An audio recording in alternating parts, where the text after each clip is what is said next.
So last night I just watched that new show on Netflix called Escaping Twin Flames because I was just curious, like, first of all, what is Netflix doing talking about twin flames? That is something so sacred that has been so taken out of context, and people have romanticized it and just taken the original message of the twin flame and the original experience and made it into something that is so inaccurate.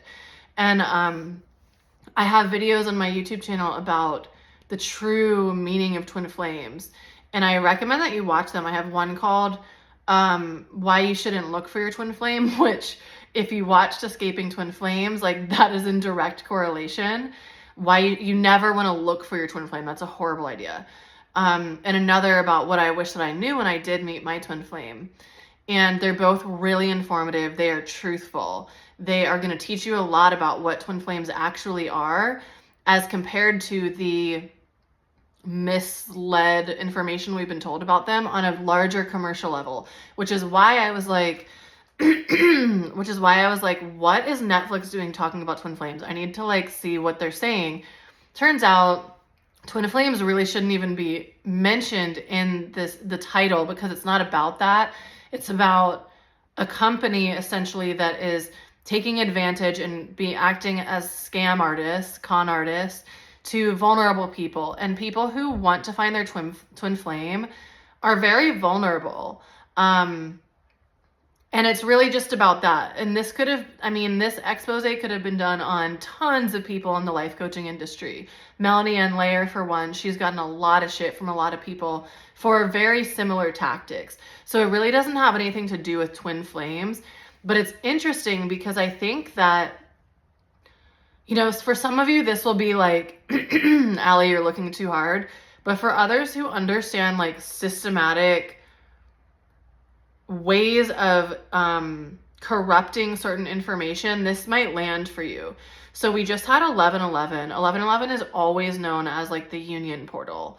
11 is usually a representative of a number of twins and of like individual twin flames. So we also are in, this isn't my information, what I'm about to say, I saw someone talking about how we are right now in a Mars Cazimi with Libra, which is kind of like a war on union codes.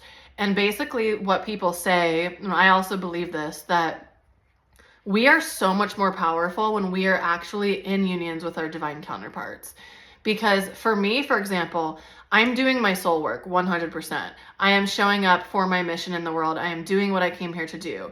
And I'm doing this by myself. I don't have a partner. I don't have somebody to help me with the laundry. I don't have somebody to help me when I get tired. I don't have somebody to lean on or to be intimate with to fuel like nourishment. I don't have somebody to hug every day, right? When I'm holding this power and when someone else is also coming and joining that power with me, when they're in their power in that way, the combination of that, this is divine union. It's explosive. It can create so much power. And so what people say is that, the 333, God agrees, the powers that be don't want there to be divine unions, which is why we've been misled about relationships. Romantic relationships are not really true love. They're usually based in ownership. I also have a whole playlist called Divine Love Templates, where I kind of get downloads every 6 months or so about new upgrades to the Divine Love Template. Excuse me. And so the timing that the show is coming out is very interesting, because first of all, if people think poorly about twin flames, which a lot of people already do, a lot of people think that this is just a trauma bond, which if you say that, you have no understanding of what a true twin flame is. Most people who talk about twin flames have not actually had a twin flame. They have not met their twin. They have not had the experience, which is one of the most beautiful spiritual experiences you can possibly have. It teaches you so much about the universal quality of love and what unconditional love truly is. People, you guys, this needs to be said. People say, 444, people say who have met their twin flame that the love they feel for their twin is 1,000 times stronger than the love they feel for their children. And these are people who are great parents. These are people who love their children endlessly. But the remembrance of their twin, because it's literally your same soul. It's a person who has the same soul as you. Your essence is exactly the same. You're just a mirror image in terms of your beliefs, your mindsets, your triggers, your wounds, things like that directly mirror each other. So most people, I would say 99.9999999% of twins cannot be together because you're going to trigger each other far too much. Like, we live in way too dense of a time for that to really be able to be like a harmonious experience. Both people would have to come in and show up fully in their self-development, and their they would have to transcend all of their wounding. And a lot of times one party is willing to do that and the other isn't. It would depend on every single person and what the wounds were. Because I've worked with a lot of people with their twin flame stuff, and like, everyone's twin is in a different place, right? Some of them are super toxic. Some of them are like amazing, phenomenal individuals, right? There's a huge range.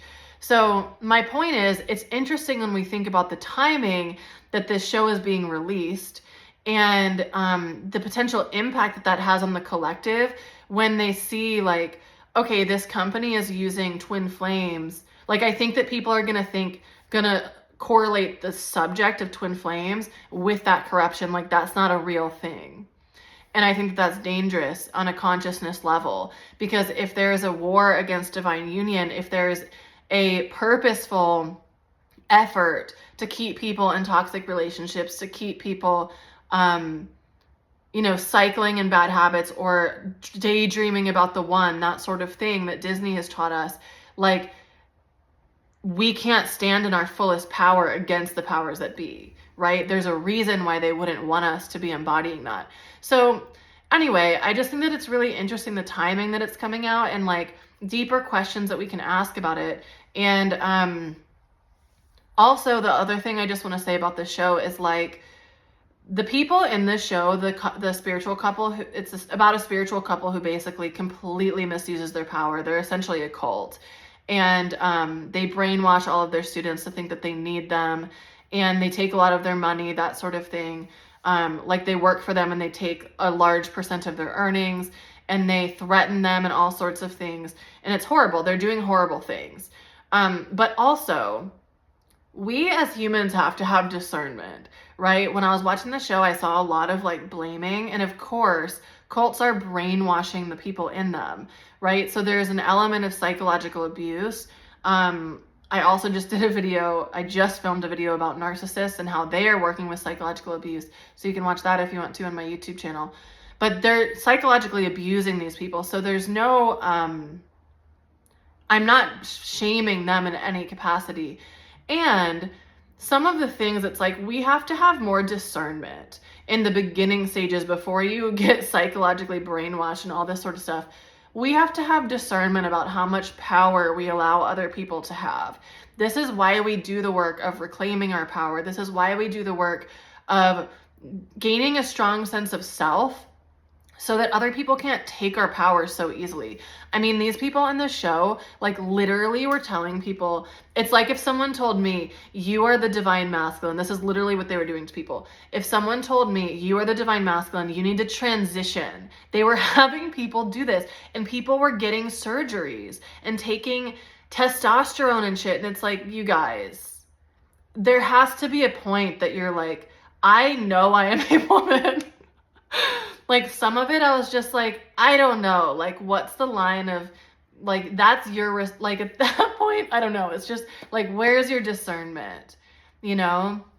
So, anyway, a lot of different things, but I just wanted to kind of share my perspective on the show and how I think that it could be trying to, like, I think that the creators of it were probably genuinely trying to just expose cult leaders who have taken their siblings and their family from them and brainwash them. I genuinely think that. But I also think, like, the timing that it's released is interesting from a larger perspective. So anyways, I'd love to know your thoughts in the comments if you have any thoughts you want to share about that, or your thoughts about the show. And I will also put links to my twin flame videos in here so you can watch those and get the real and like genuinely that is the what I share in those is the truth. It's not the bullshit version of twin flames that keeps people spiraling in cycles with their twin for 75,000 years and like in these really painful cycles of continuous dark nights of the soul, feelings of abandonment, the running, chasing stuff, like that's not really what the twin flame is about. That's the beginning stage that a lot of people get stuck in because they're having people like this couple keeping them in horrible, like they're teaching them the wrong thing, so they get stuck in the same beginning pattern when they're meant to transcend that very early on, with the right leadership and the right guidance. So I have that for free on my YouTube. I'm not asking you to get anything or to become a member of a cult, so you can watch that if you want. All right, thank you guys for watching. Bye.